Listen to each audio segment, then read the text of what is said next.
This European Cricket Network event is proudly brought to you by HCL Software, Paramatch, La Junta de Andalucía, Victorinox, and our official timing partner, Rado.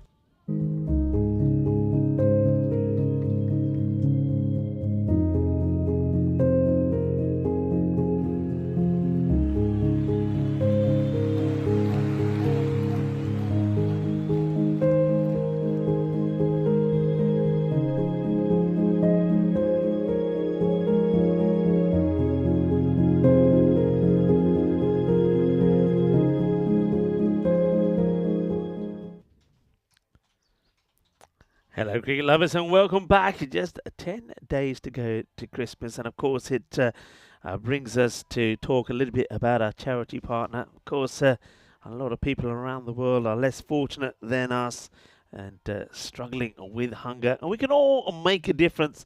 And if you scan the QR code, you can find out more. And maybe at this time of year, you can do your bit to try and help some of the needy around the world. Let's turn our attention to this match for the moment. Of course, Scotland, they were blown away in their first match against Ireland when they just made 56. I think based on that, England still favourites, even though they only managed a walking stick 77. But, well, can Scotland pull off a surprise? Can somebody like Carter or Drummond get off to a flyer and give Scotland a win here? And you know what? It could be a huge surprise, or not just the win. I mean, maybe they could do it in 7 overs. Did I really say that? Yeah, I did. Remember, there's quite a few that weren't giving the Bravehearts a chance here, but Scotland are in with a real fight to try and get not just a win, but it could be a huge upset on this first day of the Premier League of the Euros of Cricket. You can see that the target there is 78, but you will see in brackets pretty soon a score that if Scotland gets it, they can take away a point. And yeah, positive start, swinging the bat at it, but no run to start off with. And first ball will be bowled here by Belcher. So, dot to start off with. England know that they need to do exactly what Scotland did and pick up wickets. There's the score you can see on the board, 54 in brackets. So 54 would get Scotland their very first point in the championships. And, well, that's just full and straight. I think this is a bit more of a full toss than a Yorker, if I'm honest. But probably beaten by pace. Carter misses it, and Belcher gets the wicket. Scotland are 0 for 1. There's joy for England. And a little bit of pain and misery for Scotland. They needed to get off to a good start. Just gets a little bit of an inside edge on this as well, but just doesn't get in the right position onto the stumps, and that's the first wicket that goes down. I'm Rico Full, and I'm joined back in a splendid commentary box by Vinny Sandu. Yeah, well, unfortunate for Carter. Ends the day with a derrick, and Belcher gets it pretty close to the mark, probably lurking on the full toss side. But, Darcy, I suppose if you can't be good, be quick, as they say in the classics. 2 balls used, not able to get off the mark. Belcher with the first wicket. Yeah, you've got to be brave here. Scotland attack the 78. I mean, yeah, look, 11 and over or so gets them all 4 points. Imagine that. That'd be a turn up for the books. But again, a bit like we saw with Jersey this time last night. I'm just looking up some of the record books. We have never seen a lower score defended than that 70 in the final last night. Pippa Kelly, that gets one down leg side. Well, that's going to help a lot. This is going to be a no ball. I'm pretty sure of it. It was pace on. It was an almost impossible take for Maddie Ward down the leg side. I think they want to have a look at it. But yeah, Ward does well to get as close as she does. This could have taken Ward out. I mean, look at that. That is, that could have been really ugly. I mean, there's the no ball signal. But, yeah, I mean, that's your worst case scenario, really, if you're up to the stumps. It was obscured in the body of Pippa Kelly for most of the way. That's a real bonus. Kelly can go for broke here. This is a free hit coming up. And it can't be stumped, so we'll have to see if this is a wide. And it's a nice bit of work by Maddie Ward, but like I said, it can't be stumped for wide. Actually, I think it's straight over the tram line. Tell you though, just Ward's a great keeper, but a little bit of thinking there. There's no point being up to the stumps probably for that ball, because you can't get it. Can't be a stumping. So you might as well cover a bit of ground. Maybe just something for her to think about. That's a good call from Stefan Gooch. I think it did go straight over the tram line. It's not a wide. It means that the free hit is over. And that was good pace from Belcher as well. I mean, Ward's a very skillful keeper, and she was lucky that one kind of lodged in the webbing as it was going away from her. But these are the little things. You know, it's kind of there's no real textbook for 10 over cricket. So, yeah, these are things. Even though keepers love stumpings, you love being up to the stumps, but there's no real point keeping up on to a pace bowler. If it is a free hit, you're right to move back. Yeah, you can do. I'm sure they'll probably think about that. They probably don't plan too often for free hits because they say, hey, you shouldn't be bowling them. But Belcher, what a good first over this is.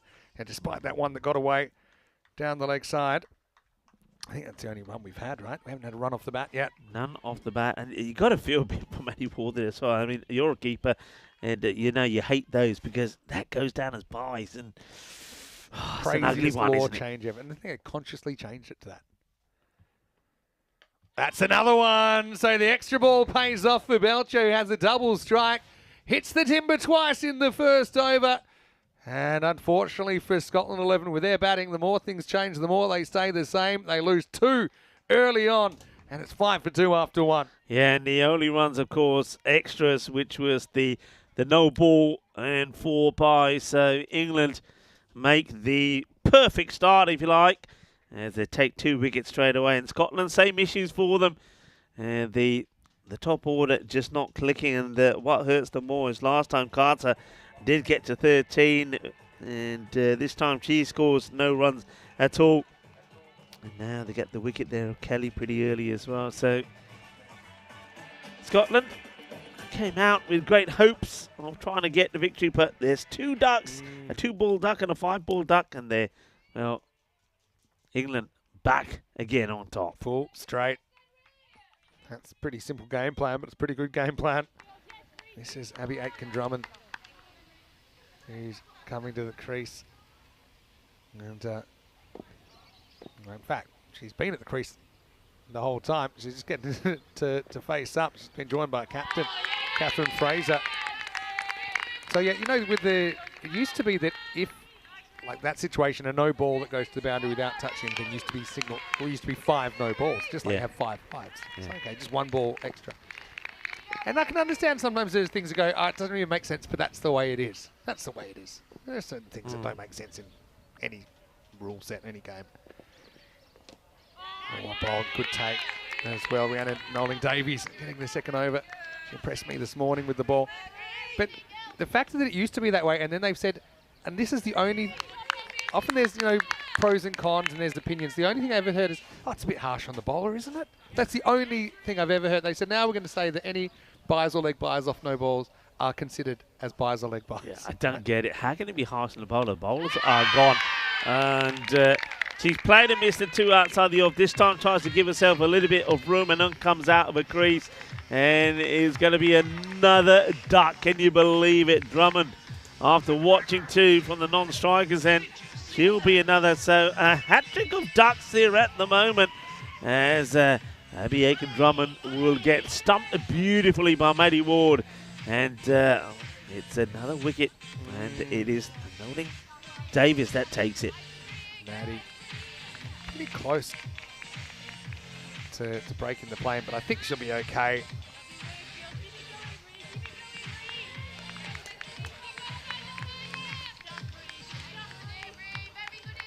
So stumped be the verdict as another batter comes out now. Inconclusive, probably. If it was dead side on, it's going to be tight. Probably something for her to just keep an eye on. But anyway, Drummond goes, another duck. We're back to live action already. Nolan-Davies gets pulled away. It's a cracking shot. Really, really good shot. That's going to be 4. Well, one thing is, that's the first run off the bat. Comes off the bat of the number 5, Ellen Watson. But this is what she did earlier. So there still is time. The rate isn't kind of out of control that's required or anything. It's been a funny old game. We've had the top 3 go for a combined none off 10. So they're kind of 3 for 0 off 10 faced. Yeah. But you've got the captain and you've got the keeper who really impressed me before, Watson. And the only thing is she couldn't kind of go on with it before. What a funny old game this has been. Just ECN cricket, you never know what's around the corner. You never know what's going on. And it goes back to what I was saying before. If one batter sticks around, scores a 35-40, you could find you win the match. But of course, she's got to have some batters that stick around with her at the other end. That's the key. There's another solid bit of contact. Fraser, good backing up from her, almost victim to the Cardamom bat plug. A few things you've got to get used to here. Number one, I've said it before, run on the pitch. So I'm not saying run down the middle of the pitch, but run on the artificial surface, on the edge of it if you're running, if you're non-striker, or even if you're striker. Because if you try and slide the bat, you can get caught in the mud, you can end up in a bit of a mess. Yep. Fraser gets away with that. Last ball of the second over, Rhiannon Nolan-Davies. It's a pretty good one. Again, taking on Kiara Green, and that I think would have been out. She decided to go underarm, did Kiara. Wasn't gathered by Nolan-Davies, who got back to the stumps pretty quickly. End of the second over, it's 12 for 3. Just finishing my point. So the only thing I heard about the law change, which I think might have been 2000 or maybe certainly in the 21st century, they said, oh, it's a bit harsh on the bowlers. But I just think that the keepers were not invited to this meeting. Yeah. Because you get a ball that is so wide you can't reach it. And people say, well, byes don't necessarily go against the keeper. I'm like, pull the other one. Tell a keeper that. I think they said, free wicket keeping gloves out, at this address. All the keepers around there. And when they went, they said, they'll change the rules. Yeah. All right, anyway. We're going to go to the third over. Amelia Lamb to bowl. Just kind of clamps the batter for room. There's Kiara. Likes to lurk in that wicket region. That's a bit like saying that a stumping or something like a hit wicket shouldn't go to the bowler. Half the amount of times that you well done, so-and-so, you got 3 wickets. Well, they all would have been 6 if it wasn't for your fielders. Hey, that's cricket. We love it. Gets people talking anyway. Good keeping once again. We've had some outstanding wicket keeping in both divisions, to be fair. Yeah, I noticed there was a bit of debate. I'm not sure if they released it yet, but the kind of all-star team of the Challenger division. I think Mia Maguire got the keeping spot there, but she had some competition. Tasbih Mirza was right up there as well. All right, this is up. It's in the air. It's into a pocket of space. It's going to be 4 runs. It's pitched just inside. Fackrell was after it. Couldn't quite reach it. Tell you what, it was perfectly placed, wasn't it? Because the 2 outfielders, they were hustling to get there, but it finds the turf just out of the outstretched grasp of Ria Fackrell. Yeah, 4 runs. Positive, brave batting. Liking this from these two, from Watson and Fraser. Okay, a little bit of luck, a bit of suerte. Backwards pull. Yeah, so Amelia Lamb, really interesting story, I think, as well. She's been playing cricket in Lancashire since under 11s in the system. Made her first 11 debut at club level in 2023, so last year. And played 5 times in the Liverpool and District Premier League in 2024. And I mentioned that for a reason.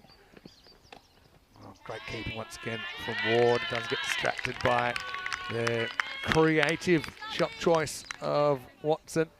Yeah, but Liverpool and District Premier League, that's where the ECL qualifiers have come from in England. Northern CC, who will see at the ECL here in just a couple of months.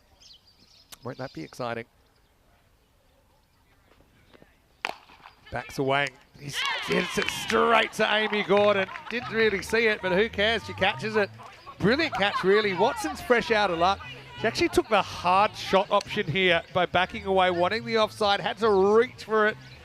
But Scotland, well, they got the blues today, don't they? Because they pick out Amy Gordon, who catches it despite looking straight into the sun. This is the Costa del Sol, and even though it's December, the sun is pretty prominent. Scotland lost a 4th wicket, though. 17 for 4, and they might need an optometrist out there for Amy Gordon, who risked permanent retina damage to take that, but she holds on to the chance. Well, I mean, you got a feel for the batter. She gives herself the room, creates the shot, crunches it, but it goes straight to the fielder who takes the catch. I like Watson's day. She's been unlucky. Yeah, big time. She's had good starts, hasn't been able to turn into a score. But, I mean, England 11 pride themselves on their ridiculously oversized sunglasses, and I just think the irony of someone fielding at point that isn't wearing sunglasses or a hat. Time for a whip around, I think. I love the way when everybody else was celebrating after that wicket, the fielder. She said, Gordon, who's there? I can't see you. Was still rubbing her eyes. Oh, good pace this time. Could be gone. It will be gone. How about that for a dismissal?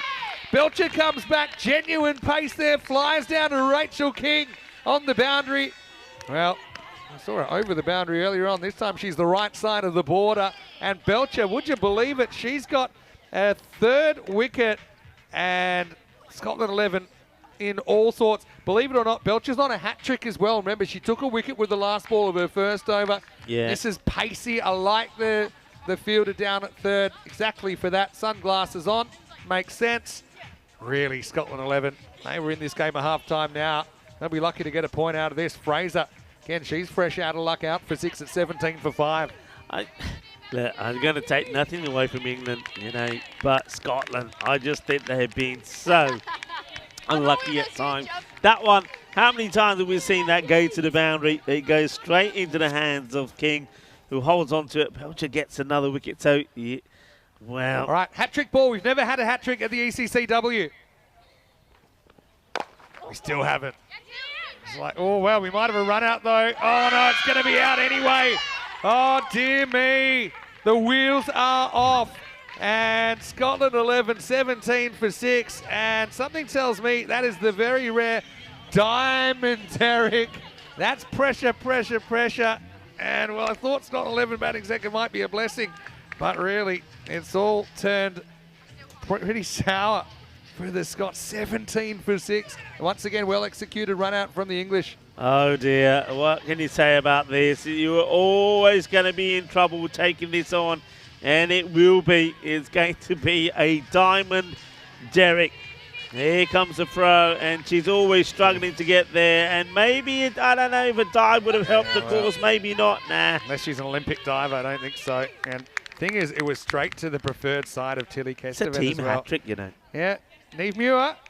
Well, unfortunately for her, she's just caught a bit short there. Don't think it was really her idea to run, but really, how have England 11 done this? What was it again? 54, was it? Doing my sums again. Didn't really have a close look at it, to be honest, at half-time. Yeah, 54 to get a point for Scotland 11. As it won't be an official hat-trick, but it's a team hat-trick for the English. Whew. Well, you got Parker out there now with Faisal in. Can they make things happen? I suppose. Okay, yeah, it's 6 down. That's what hurts you. But you're needing 60. The run rate is under 10. I liked Faisal before as well. She took the game on. Yeah. She's kind of in a crisis situation. I'll say something crazy in a second.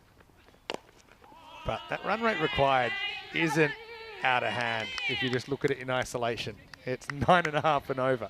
So if you can get these two to build a partnership, get a couple of boundaries and over, maybe the odd gift from the English, although you don't get too many, but we already saw the kind of minimo down the leg side, the 5 extras. Could there be another twist in the tail here? Right now, everything's running the English team's way. 4 of those wickets are ducks, by the way, which that's more ducks than my advent calendar, Yeah, that's true. we have it here at the moment. But I think Scotland, they'll look back at this and say, you know what, we did the right thing. We were positive. We went for shots. Watson getting out to a great catch. I thought that was going to be 4. Then you can see Catherine Fraser, the captain, gets caught on the boundary there at third. And on other days, those would have gone to the boundary, and we would be saying that Scotland are still on for a win here. But now England, as we know they can do, are turning the screw and putting all the pressure on Scotland. Now, really, Belcher, if she takes a wicket here, it'll be the best figures from anyone ever in an ECC-W game, but no pressure. Here we go. Last ball, the 4th. And she's bowled a big, filthy full toss, and she'll have to bowl that one again. Great team fielding here. Feel like this has to be high. There's pace on. It seems to be waist higher above. They want to have a little bit of a look. got to call this, I think. There's no doubt about it. But what about the fielding there? It's been absolutely superb. Ria Facro, a little bit of team fielding. gets there and passes it on fantastically well. So that's a no. I don't think there's any. This is not coming down. See how it's flatter? The Yeah. flatter it is, the faster it is. So that's a pretty clear call. Yeah, waiting for this, and you can see the bowler saying, "What are we waiting for?" And there you go. You got your answer now. Here's the silver lining, although that's not really silver lining. I was going to say if she takes a wicket off this, but you can't actually take a wicket that goes credited to the Yeah. bowler off the extra ball. So Excellent work there. Team fielding to its best as Packrell passes that on to Gumman. unselfish. There's umpire Jasmine, good to see her here. Bit harsh though. She's had to work the weekend as her first 2 days. How does that work? Anyway, nice to have. I suppose most regular umpires are used to umpiring on the weekend. Last ball, free hit coming up. Slow ball, nicely glanced away by Parker. That'll run away for 4. So I won't say ruin the figures, but certainly put a bit of a dent in them. As Belcher ends up 3 for 8, but still she's cut a big hole into this Scotland 11 batting order after 4 overs. Do not adjust your sets. It's 24 for 6. Yeah, but like you said, the rate is not crazy what they need. And we've said this before, 2 batters just need to get in, and if they can, and if they get to 54 in the next 36 deliveries, you get the win. Yeah, what a weird game. Look at this. I don't know what to think anymore. I think it's a pressure-packed game, but the line between aggressive and crazy, sometimes you don't know till you crossed it. Maybe it's Gordon can now Gordon see coming again. on. Yeah, Gordon, now of course it's cloudy. She doesn't need the sunglasses, so it's fine now. You can see the glare has gone. And geez. Gets a dot ball in to start off with bowling here to Faisal. Well bowled, just kind of daring the cut and bit of extra bounce, beats the outside edge. This goes back to what I was touching on earlier about the difference between the length the two teams have been bowling. So England, they're hitting the deck outside the off, and they're making batters work for their runs, and the stumping opportunities present themselves. Whereas I think Scotland, with a lot of their bowlers, have been going for the full length delivery, which quite often has turned into a full toss and gets cracked away. Take the single. Just got to say in the chat, that's Christopher Ward saying, is that a husband and wife pair umpiring? Well, that's Jasmine and that's Stefan, and I can confirm they are not married. Although Mita Gooch, Stefan's wife, is umpiring, but that is not her. That's umpire Jasmine Naeem, who's, I know we were excited to have her as part of the team. But yeah, you are kind of right, but quite wrong. Meta, of course, is day off today. Meta's got the day off, which means Stefan has to umpire, but we have had the husband and wife, Stefan and Meta combination a fair bit over the last week. Stefan's last day, by the way, this will be his last game. He's really disappointed he can't stay and do a few more days, but hey, he's put in a big year. That's the end of the 5th over. They'll need kind of 10 plus and over in the last 5 with 4 wickets in hand if they're going to pull off an upset now. Scotland 11, 26 for 6 after 5. We've seen a lot of cricket, but one thing that we really love is that we never quite know what's around the corner. True. So this is one game, obviously before the game, based on previous form, you think, well, this is going to be a pretty one-sided affair. And then you saw Scotland 11 basically, I still think, win the first half. Yeah. And keep England 11 quiet. But then what a response for the English to come out here and take 6 wickets in the first part of the second innings. It was interesting because when those wickets were falling when England were out there, every time we looked at the dugout, they just looked so calm Like, and relaxed. It's almost like they thought, yeah, no problem. We know, to do it we've the got hard this in way. hand. We do it. But Well, as I say, Jersey, who went undefeated, and I think the only team that have ever been undefeated in an ECC campaign. gone all the way, yeah. Yeah, so let's just remember one of their hallmarks were they would get in positions where maybe it looked like they were starting to lose their grip on the game, but they'd keep their cool and they'd win anyway. And I think that's probably what we're seeing from the English 11 here. Scotland 11, obviously. We'll be wondering where it's all gone wrong today. At least there have been some positive. Down the ground, this will beat Kiara Green. It's almost going to create a run out. Very slow to get going there, Parker. But yeah, it's positives, and I like to think of positives. The Scotland 11, to be able to restrict this England 11 side to 77, that is a really, really good sign. And I love their fielding. I love the work of the captain, Catherine Fraser. Brilliant run out. I like some of the pace and spin options they've got. They've just got to work out where the runs are going to come from. They're probably not going to come here because that's going to be out.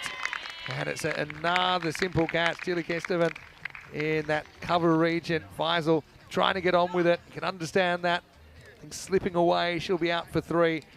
It's going to be another wicket for Lamb, who's got a brace. And Scotland 11 are 28 for 7. Yeah, just again, it's that length that England have bowled there.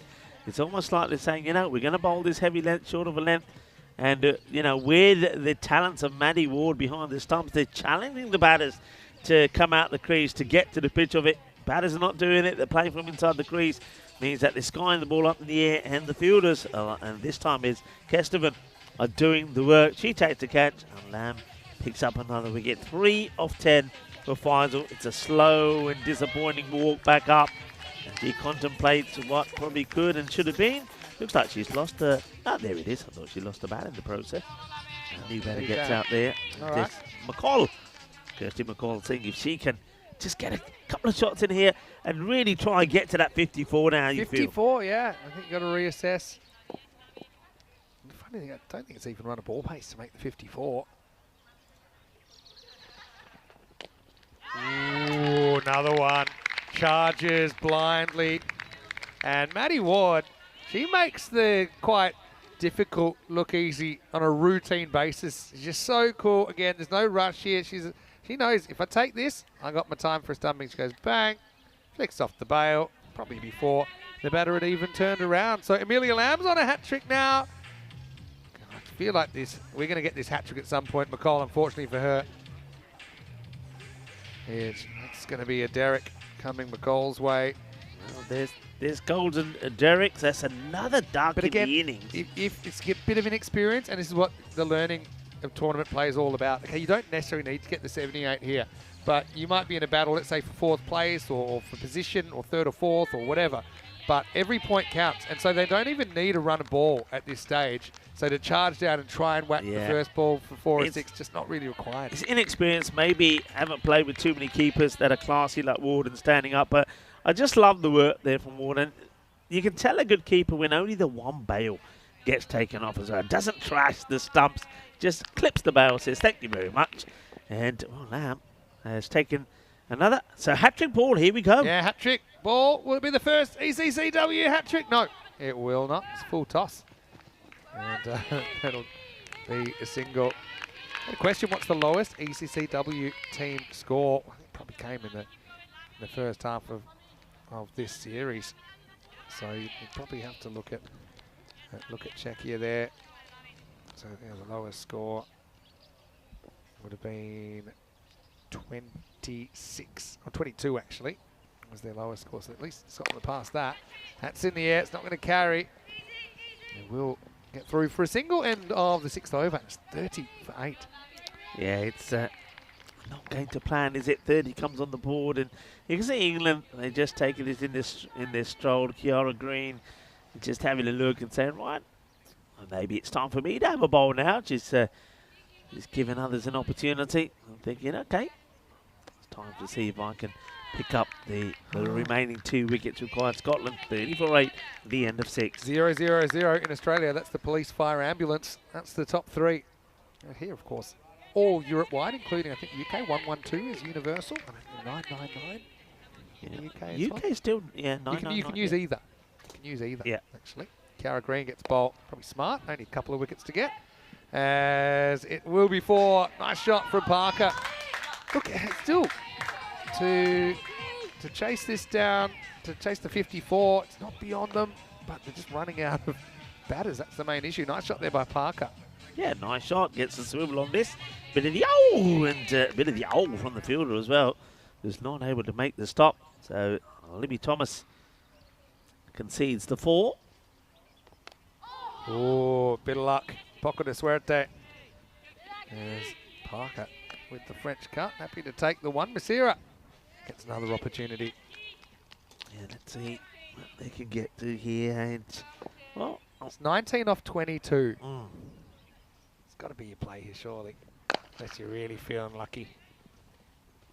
But you take a point, go back, put the point in the bus, have a good hard think, and think, all right, how can we come back tomorrow and improve the batting. Because it's not like you look at the Scotland side, oh, you know, they can't bat. It's not that at all. It's just maybe a bit of tactics, and this is a good example. That's going to be lifted up. That's going to be 4. So Parker just putting together a nice little partnership. Nasira's helped her out, giving her the strike back a couple of times. We've seen a couple of boundaries, and Scotland creeping up on that 54 now. Yeah, liking this from Molly Parker. Looks showing that she's a pretty decent all-rounder. Her bowling's been good today. She's picked up some wickets, and now here she is. She's picking that one right. They're taking on Green. Green now goes a little bit quicker. She goes outside the off, and that's played away again. Takes another single. So better over. I just think you're right. I think that little bit of inexperience when batters have got themselves stumped, especially if you're getting stumped with your first ball, I think you go away and think about it a bit more. You've got a keeper who has probably got more stumpings than I've had hot dinners in the last couple of weeks, all in a day. And so charging probably isn't the play, especially when it's just rushes of blood is probably the way I would term it. End of the 7th over. It's 41 for 8. This is what's coming up tomorrow. Ireland versus Italy to start the day off, and then we'll have the Netherlands 11 versus Scotland. Second game of the day. The English and the Irish to face off in match number 7 before Italy will bookend the day with a game against the Scottish 11. 8:35 AM GMT, 9:35 in Central Europe, 2:05 in India. And good news is that matches 6 and 7 will have Christina Goff, the MVP from the Challenger Division, on our commentary team. Gives us a little bit of a break. Yeah, looking forward to having her back. We had her at times, didn't we, when we could use her in the Challenger Division. But yeah, she's on deck now over the next 5 days, last 5 days of the season. Yeah, it's been actually lovely. Not just having, of course, Tina here, but some other players. Of course, we had Kiara Green up here a bit earlier. It's always great to speak to some of the players and their sort of special moments being here at the Cardamom Oval. 13 of 17 for a point. That's exactly where she wants it, isn't it? Parker, though, doesn't really get it off the middle. It's kind of off the end of the bat. They'll have to settle for 1. Yeah, you can see she's a little bit disappointed because she knows that that's one that she would normally put away. But look, still, it's a run. And she's got to hope that her partner here, Messiera, can also, even if it's just getting banned on the ball, I mean, you feel if they bat the whole 10, you'll get a point. Maybe if they all bat twice.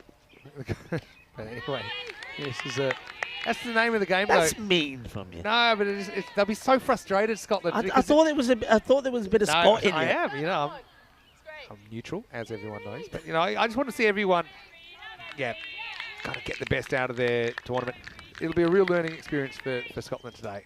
I think particularly with the bat. That line between kind of being aggressive and being crazy. You don't know it till you've crossed it. That's a nice shot. Good contact. That'll go straight through the field of 4 runs. But just brute force there from Nasira, showing she's got a little bit to her batting as well. Libby Thomas out there. It's always tough just knowing what that first bounce is going to do. I think when there's a bit of moisture under the surface. Nasira, she enjoyed that one. That was a lovely shot. Timed beautifully. And they just moved Thomas a little bit finer. She went sort of behind square because of the shots played earlier by Parker. This time she has to come around, can't get there, get through her. Now, you don't often see this fielder being replaced out there, so Emilia Lamb is going to take over where Libby Thomas was. Okay. Don't often see that at this level. Anyway, man and Nolan Davies. Well, we're going to have a new fielder tested out there. Lamb says, yeah, that's how you do it, although that was a lot easier than the one before. And credit to Scotland. Looks like they... actually, I'm going to just check myself. Yeah. But what I think the frustration for Scotland 11 is they clearly do have batting. It's just there's 2 games where it's gone very, very wrong, and particularly in this game because they had a real opportunity for an upset. That's going to be 4 as well. See, that'll bring up the 50. And who knows? You know, once they get past this 54, they've got a free shot at the game. I tell you. And the actual rate to win the game is something like 14 and over, so it's not kind of unbelievable. It's the end of the 8th. It's 51 for 8. Wonderful stuff, and I want to say big hello to Michael in the chat there. Michael Darb, lovely to have you with us. Hope you've been well. And Daniela there from Romania joining in as well. And a lot of people probably starting to think and probably wonder, well, okay, and you're right, you know, if you get the point here, let's say they get that point up pretty quickly here, then who's to say they can't have a real swing and see if they can get the further sort of 23 it would be, 23 runs success. Yeah. You might as well, I mean, get the point in the bag and then really go for it. That's what you got to do. Yeah, I suppose you're right. With 8 down, it's hard to attack until you've got the 54 because otherwise you're 9 down and you could lose it. So I think you're right there. I suppose it depends. If you get a real kind of gundy ball that you think you can put away, you do it. As we're going to see Gordon, she only conceded 2 in her first over. You can't see her bowling too many bad balls. So 3 for the point and 27 for the match. 9th over. And it's going to be in the air. It's going to pitch just short of the fielders. That makes it 52. Quickly, hello to Michael Dahab, who's watching from Germany. And he says, as Steph's father-in-law can confirm, he is married to Meta and not Jasmine. Hello to Nick from Northern Ireland as well. Hello to SkyQuest, who's watching from California. Well bowled. Gordon's been good. She just kind of put the worm on the hook a few times. Yeah. Said, all right, go on. What do you want to do with it? Parker's been very good, particularly through the leg side. So yeah, that's why it's such a good ball, not giving Parker a chance to whip this round on the leg side. So keep it outside the off. That's going to make it 1. Yeah, I mean, you couldn't believe that. Well, what's going on here? We got a wardrobe malfunction. Cue the music to this one. Well, normally it's handbags, but this time it's shades all over the place. Well, the irony of Rhea having the shades on when she's not looking into the sun and there's no sun, when earlier on, we'll come back to live action. Right, in the air, got to catch this, stay alive for the 4-pointer. It will be, in fact, they'll get they 2. come for 2. So look, no credit to Scotland 11. They've earned their point somehow, but it's been the lower order that's had to do the work. Yeah, now this is where somebody's got to just give a shout out into the middle and say, right, go for everything. Let's go for a 20 Go off 8. for everything. Yeah, I don't mind that. That's the spot that you might be able to hit a boundary. But, First point in the ride, bag. hasn't it? No 2 games are the same, but some are quite different, and this has been really different. Yeah. It's been a strange one. Bold. Oh, just misses. It's Gordon. She'll get another opportunity to take a wicket, so look on the bright side, I suppose. This one I like the little drift away she gets. Probably wasn't a wide. Have another go. Anyway, won't change too much. End of the 9th. Gordon has a really good game here, and it looks like we will see that 77 defended. Scotland 11, 56 for 8 after 9. 21 for a golden ball. I can't imagine that it would happen, but we've seen 32 to win a game. We have indeed. Last over. Muy bien, Escocia, de primero punto en esta Premier Division, so they get the first point. Well you know what? Scotland, Even with that Scotland, against England, going back, Yep. they'll take that because it's a start, isn't it? So all teams have points on day 1, and that's always really nice to see as well. Obviously, Italy went down just having the 1 game, but they did keep their point. They were pretty competitive against the Dutch. All right, Masira. At the end of the over, it might be saying, remember the name. She can knock a couple up into the crowd. Here we go. Might as well go for it. Tries. Liked it. Might be 4 over attack, but that's a good bit of cover up there. That's Lamb. Well, she knows she's on thin ice. She could have been replaced if that got through her. But anyway, keeps it to 1. Been a really great day. It's reflecting on our first day of Premier Division. It's been a good day. All right, there's been some one-sided ones we know, but I've liked the fight. Good recovery from the fielder because I think this also spins to her left and she almost overruns it, but does well. But what about this fight for these two? It's been great. Molly Parker, what a good day she's had with the ball and with the bat.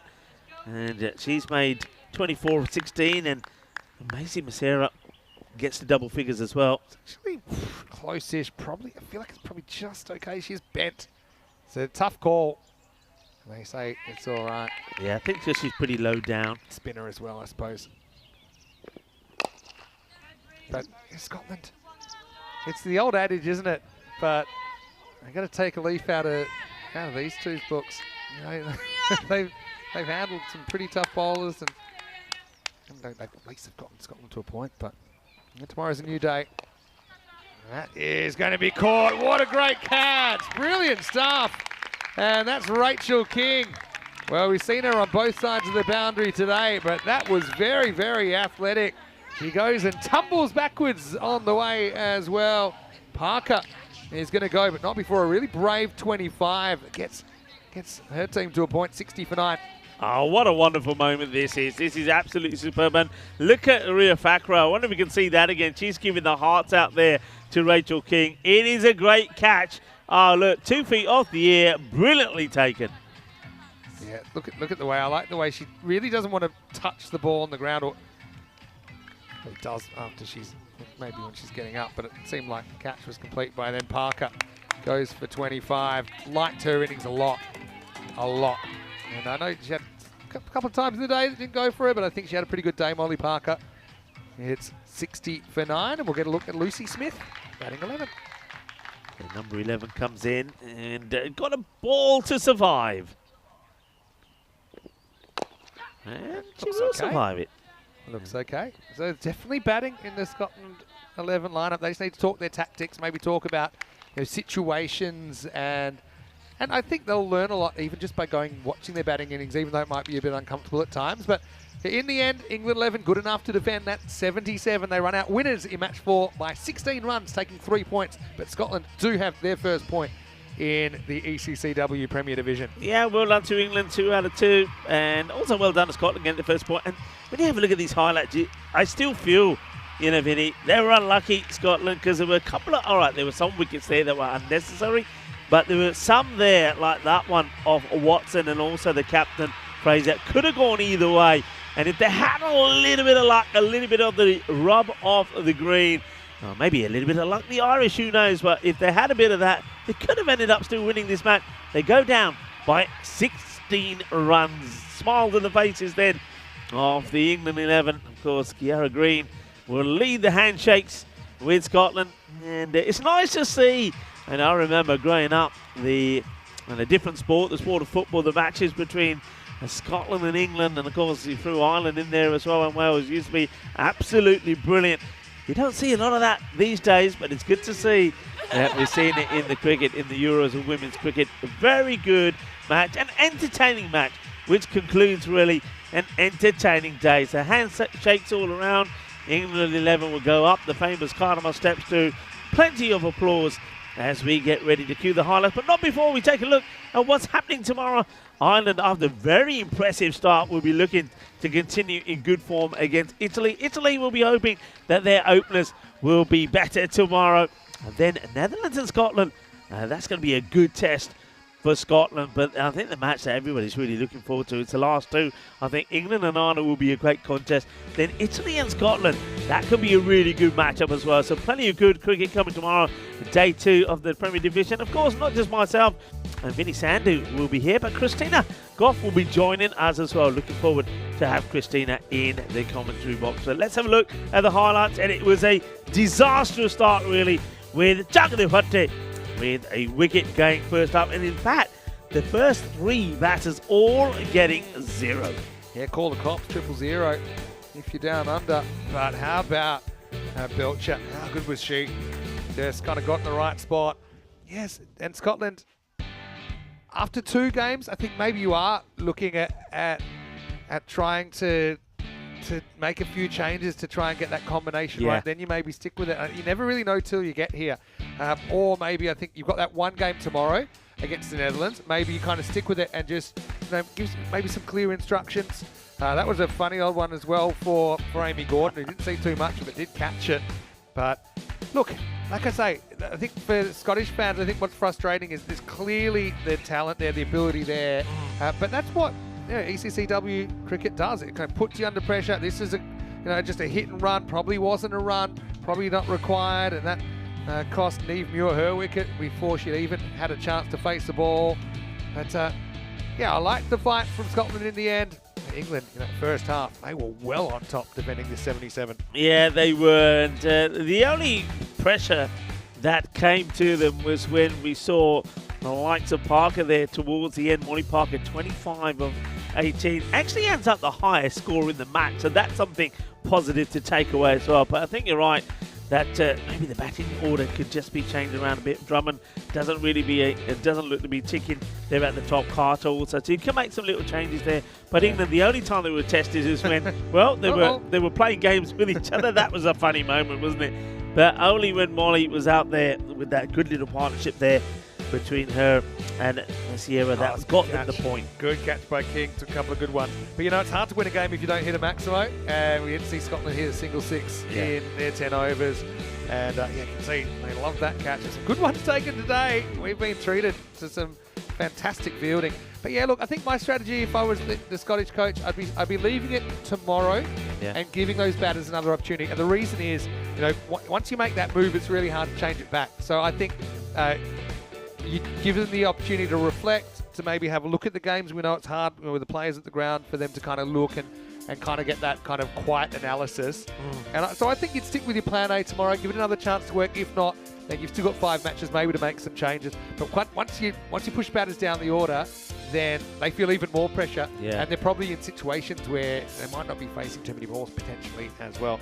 Looking at the scorecard, chasing 78 for victory, Scotland 11. Making 61. Yeah, Parker really a standout there for the Scotland 11. Bowling-wise, obviously Belcher with her 3 for 8, pretty good, but Lamb chipping in with 3 wickets as well. So the English 11 take 6 points out of 8 in their opening day, of course, of their defence. Well, let's welcome you back into the Comedy Rocks for one last time. It's been a great day. I know we're looking forward to it for all year, basically, but obviously since we've been here as well. And day one did not let us down in the Premier Division. No, I mean, once again, I think it continues on from what we saw the last few days in the Challenger Division. The fielding was absolutely outstanding. Some of the fielding, some of the catching, and don't forget that superb run out that we saw there from Fraser from the Scottish side. So again, Scotland will take some highlights from that. I think Italy as well, they'll go back and they played some good cricket at times as well. But once again, I think England showing they are the team to beat. Yeah, well, let's have a look one more time at what we'll be seeing tomorrow with Ireland and Italy to go toe-to-toe. First game in the morning, and then we'll have the Dutch and the Scots. They will certainly want to make the most of their opportunity.